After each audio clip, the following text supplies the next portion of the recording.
दरमहा असा प्रस्ताव त्या ठिकाणी तयार करून आम्ही दिलेला आहे। त्याच्यामध्येही आपण सेवेमध्ये असताना दरमहा 25 रुपये ते 200 रुपये हे कपात करून सरकारला द्यावे।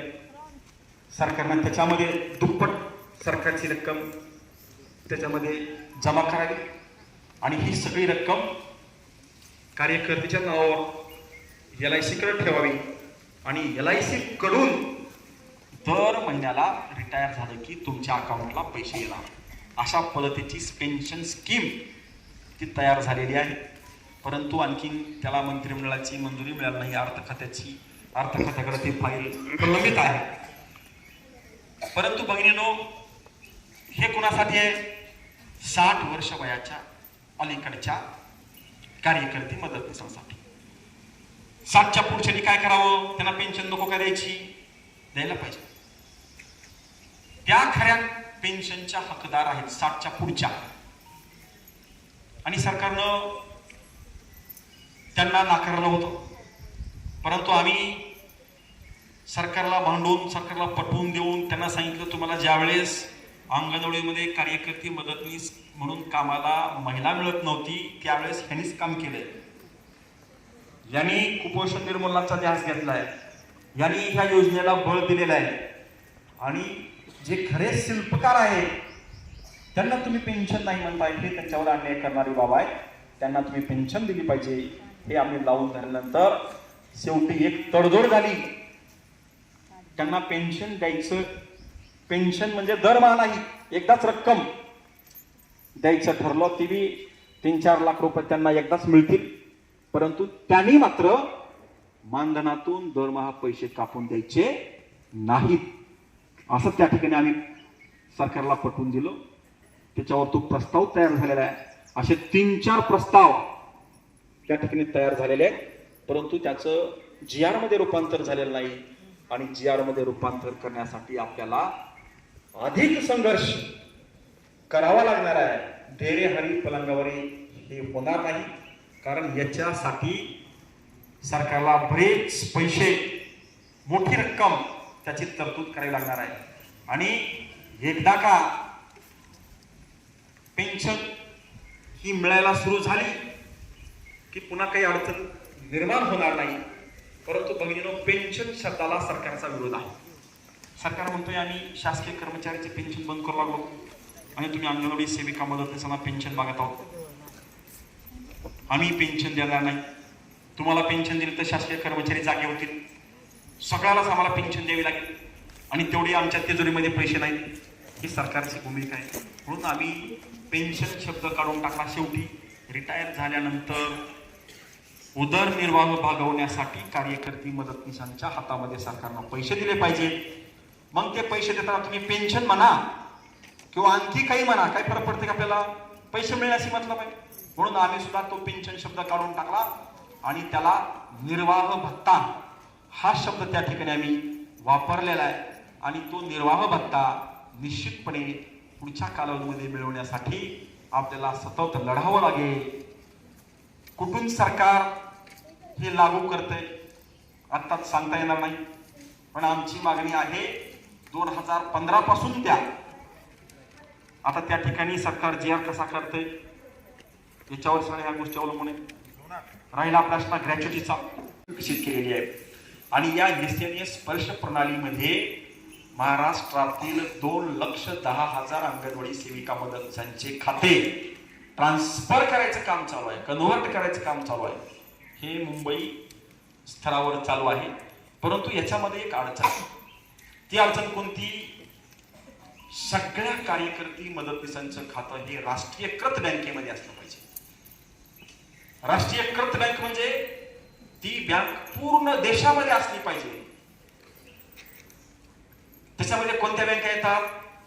स्टेट बँक ऑफ इंडिया म्हणजेच SBI, त्यानंतर central bank of India, bank of India, bank of Baroda, bank of Maharashtra, ह्या बँका, युनियन बँक ऑफ इंडिया ही बी राष्ट्रीयकृत बँक आहे। ह्या 5-7 बँका राष्ट्रीयकृत बँक आहेत आणि या बँकेमध्ये ज्यांचं खातं आहे त्यांना घाबरायची गरज नाही, दुसरं खातं काढायची गरज नाही, हेही मी आपल्या या ठिकाणी सांगू इच्छितो.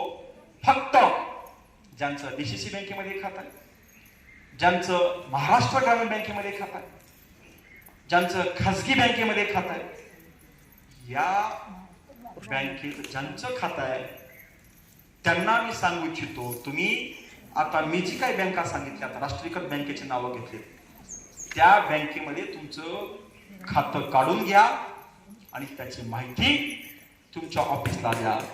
आता ऑफिसनं दुसरं सांगितलं, ज्यांचं राष्ट्रीयकृत बँकेमध्ये खातं आहे त्यांनी कॅन्सल चेक द्या म्हणून सांगितलं. परंतु कॅन्सल्ड चेक देण्यासाठी तुम्हाला चेकबुक काढावं लागतं. चेकबुक काढण्यासाठी 1500 रुपये तुम्हाला तुमच्या खात्यावर दर महिन्याला ठेवावे लागतात. काही जणांचे खाते झिरो बॅलन्सवर असतील, काही जणांचे 1500 खात्यावर शिल्लक असतील.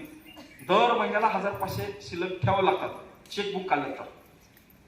आणि जर नाही रक्कम काही ठेवली तर त्याला दंड लागतो. हे तुम्हाला माहित असणं गरजेचं आहे.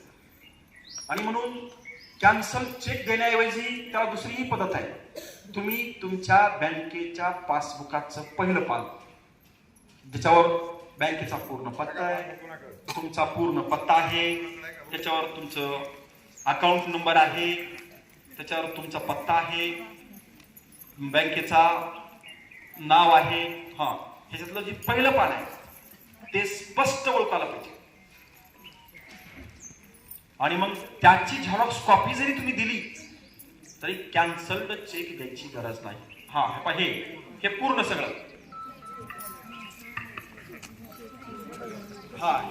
हे सगळं पूर्ण स्पष्ट ओळखू येणार असेल याची झेरॉक्स कॉपी काढून द्या, चालतंय. याच्यात IFSC कोड आहे, सगळं आहे, हे चालतंय. त्याला बँक कॅन्सल चेक द्यायची गरज नाही. आम्हाला फोन करा, आम्ही सांगू त्यांना. ठीक आहे, काढला असेल तर विषय नाही, चालतंय ते. आता बघा, बँक ऑफ इंडियामध्ये काही जणांचे खाते होते, बँक ऑफ इंडियामध्ये खातं होतं, ते चालत नाही, तुमच्यासाठी ते ठेवा. परंतु आता जे काही तुमचं केंद्राचं कार्यकर्ते तर 4500 रुपये मानधन आहे, मदतनीसचं 2250 रुपये मानधन आहे. हे मानधन पूर्वी कसं टप्प्याटप्प्याने यायचे, कमिशनरकडून पैसे, सेंट्रल गव्हर्नमेंटकडून पैसे कमिशनरला यायचे, कमिशनरकडून खाली यायचे, असं होणार नाही. आता एक अकाउंट कमिशन असणार आहे आणि त्या अकाउंटला केंद्रातून लिमिट जाणार आणि त्या अकाउंटवरून कुठल्याही प्रकारचं अवघड आंदोलन करू, परंतु प्रोत्साहन भत्ता तुमच्या मानधनामध्ये वर्ग करून घेतल्याशिवाय आकाश स्वस्त बसणार नाही. हेच संघटनेचं ध्येय आणि हेच लक्ष आहे. भगिनींनो, महागाई वाढली, प्रचंड महागाई दिवसेदिवस वाढलेली. आता 13,000 रुपये कसं तरी मानधन मिळतंय, पावणाऱ्याला सांगायला जरा बरं वाटतंय, परंतु त्याच्यामध्ये आपलं भागतंय का? भागत नाही. आता केंद्र सरकारनं त्यांच्या कर्मचाऱ्यासाठी 8वा वेतन आयोग बसलेला आहे. 8व्या वेतन आयोगाच्या माध्यमातून किती पगार त्यांना होईल हे आता सांगता येत नाही. आणि म्हणून आम्ही सुद्धा त्याच्या मागे तुमच्यासाठी नवनवीन मागण्या तयार करत असतो. म्हणून आम्ही सुद्धा आता सरकारला मागणी ठेवलेली आहे, अंगणवाडी सेविका मदतनीसांना शासकीय कर्मचाऱ्याचा दर्जा द्या, शासकीय कर्मचाऱ्यांना ज्या सोयी सुविधा मिळतात त्या द्या. आणि जोपर्यंत शासकीय कर्मचाऱ्याचा दर्जा दिला जात नाही तोपर्यंत कार्यकर्त्याला दरमहा 32,000 रुपये मानधन आणि मदतनीसांना दरमहा 25,000 रुपये मानधन दिलं पाहिजे. याच्यासाठी आता आपल्याला लढायचं आहे. परंतु आपलं कसं आहे, तुम्ही लढा, तुम्ही मानधन वाढवून आणा. 32,000 रुपये आणलं तर चांगलंच आहे.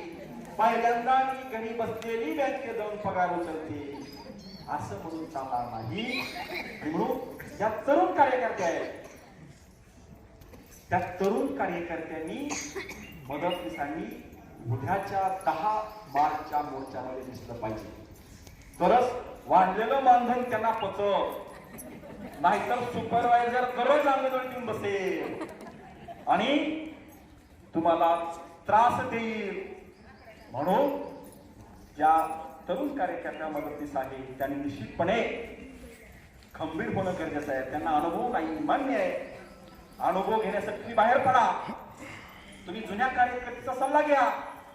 अहो, जुन्या कार्यकर्त्याच्या खिशामध्ये दिल्ली आहे.